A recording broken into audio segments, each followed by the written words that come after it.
তৃতীয় নম্বর হাফেজ মোহাম্মদ তানভীর পাইক, পিতার নাম মোহাম্মদ বদিয়ার পাইক, গ্রাম বড়সিংহা। বাগেরহাট সদরের কাপুরপুরা দাখিল মাদ্রাসায় এই মুহূর্তে চলছে ওয়াজ মাহফিল। আমি ওয়াজ মাহফিলের সামনে যে রাস্তা কাপুরপুরা, সেই রাস্তায় দাঁড়িয়ে আছি। আমি আস্তে আস্তে ওয়াজের প্যান্ডেলের ভিতরে যাচ্ছি। বন্ধুরা, আপনারা শুনতে থাকুন ওয়াজ। আল্লাহ এই ঈমানদার মুমিনের নামে একটা সূরা নাযিল করছে। সুবহানাল্লাহ বলেন না?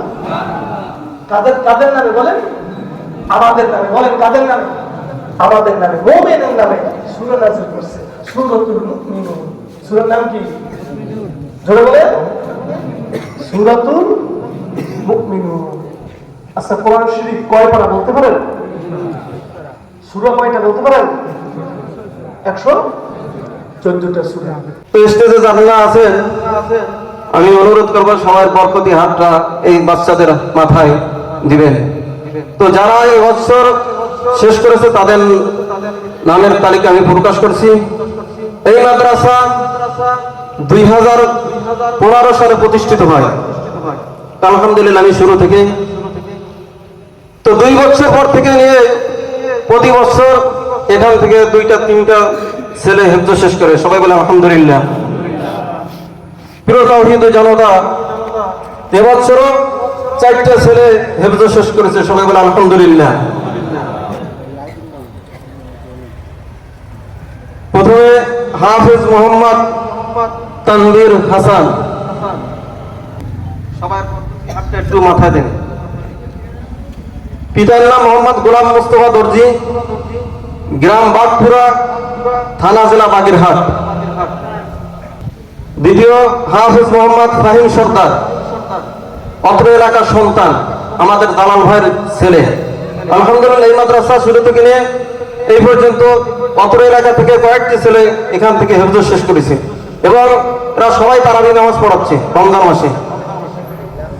এবং যে সমস্ত ছেলেরা হেফজ শেষ করে, সুনানু শেষ করে, এখন তারা অন্য অন্য বড় বড় মাদ্রাসায় তারা পড়াশোনা করতেছে। আলহামদুলিল্লাহ। হাফিজ মোহাম্মদ ফাহিম সর্দার, পিতার নাম মোহাম্মদ জালাল সর্দার, গ্রাম কাপুরপুরা, থানা জেলা বাগেরহাট।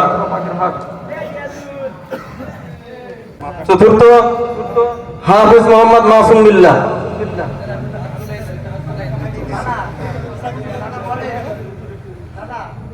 হাফিজ মোহাম্মদ মাসুম বিল্লাহ, পিতার নাম মোহাম্মদ কালাম মোল্লা, গ্রাম হিজরা, থানা শীতলমারি, জেলা বাগেরহাট।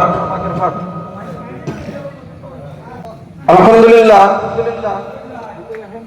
এদের জন্য আপনাদের কাছে আমি দরখাস্ত করছি, এরা সবাই যেন বামুল আলেম, বামুল হাফেজ হতে পারে। সকলে বলে আমিন। আল্লাহ তাআলা যেন এদেরকে কোরআনের জন্য, দ্বীনের খিদমতের জন্য কবুল করে। সকলে বলে আমিন। আল্লাহ পাক রব্বুল আলামিন ভালোবাসা মহব্বত কইরা আল্লাহর আদরের ঈমানদার বান্দা বান্দির দিকে তাকাইয়া আল্লাহ কাফেরদের নামেও সূরা নাযিল করছে, মুনাফিকদের নামেও সূরা নাযিল করছে। আর আল্লাহর প্রিয় বান্দা বান্দি এই মুমিন বান্দা বান্দির নামেও আল্লাহ সূরা নাযিল করছে। আল্লাহ ডাক দিয়া কল আফলাহাল মুমিনুন, অবশ্যই মুমিনগণ সফল কাম হয়েছে। সুবহানাল্লাহ। আর একটু জোরে বল না সুবহানাল্লাহ। এখানে তো সবাই তো আমরা আল্লাহর দলের কথা, ঠিক কিনা? না আবু জাহেলের দলের লোক আছে নাকি? যদি সবাই আমরা আল্লাহর দলের, আওয়াজ হবে কার জন্য? জোরে বল।